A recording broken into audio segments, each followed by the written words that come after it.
trying to run away from my life, and ended up in my closet looking for my backup plan. Pills I had saved when I was sick over summer to finally end my life. My current breakdown, like others before, caught me by surprise. All it took was seeing a post I had written freshman year, urging people to sign a petition to increase the statute of limitations at Duke to protect the 1 in 5 women that would be victims of sexual assault in college. I hadn't realized then that by my senior year, I would be one of these women. After having been assaulted, drugged, and raped on more than one occasion.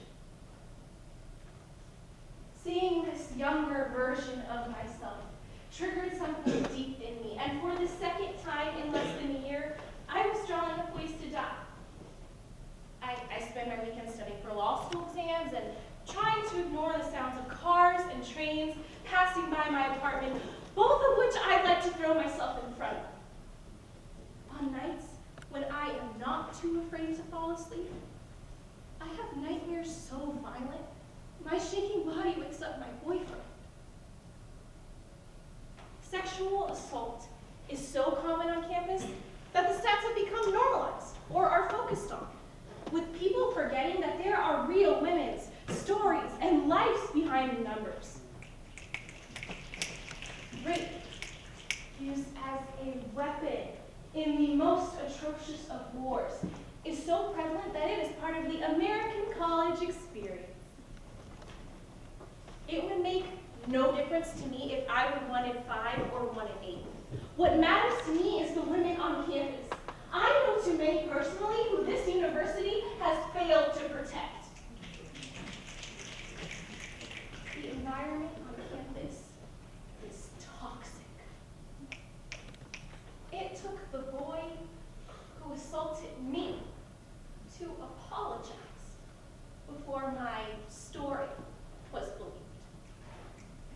Knowing this, I could never speak about how I was raped after that, because who would believe me? I had allowed someone I knew and I trusted to buy me a drink, and the next thing I remembered was waking up in his bed naked, with my vomit caked into my hair. I only realized where I was when I saw his frat's flag hanging above the bed. This is my business. But it is Duke's business too. Aside from my mental health issues, my GPA post-rape is 1.0 lower than it was before. I still remember sitting in classes, trying to ignore the pain from sitting down after my rapist tore me. I remember being afraid I would bleed through my underwear, even after the bleeding had stopped, because the pain was unbearable. I remember thinking these things while trying to still get participation points, or listen to my professors talk, or simply stay awake after another sleepless night. There are some resources on campus to help mitigate the effects of sexual assault, but those are set up to help you after you've been victimized. Duke simply does not do enough to prevent it. Soon we'll be bombarded with emails about hazing, with an urgency that has never been given to sexual assault. I truly love this university. The reasons I attended are still as clear to me as they were when I got here. But the personal cost has been too high. The amazing professors I had who supported me when others assumed I was either uninterested or unintelligent helped me grow as a scholar in spite of the system in place, not because of it. Something has to change. We have to pressure the Duke administration to be more proactive about sexual assault on campus, rather than just reactive to scandal. We often pride ourselves on the Duke difference and being a world leader in education and innovation. It's about time we do the same when it comes to student safety.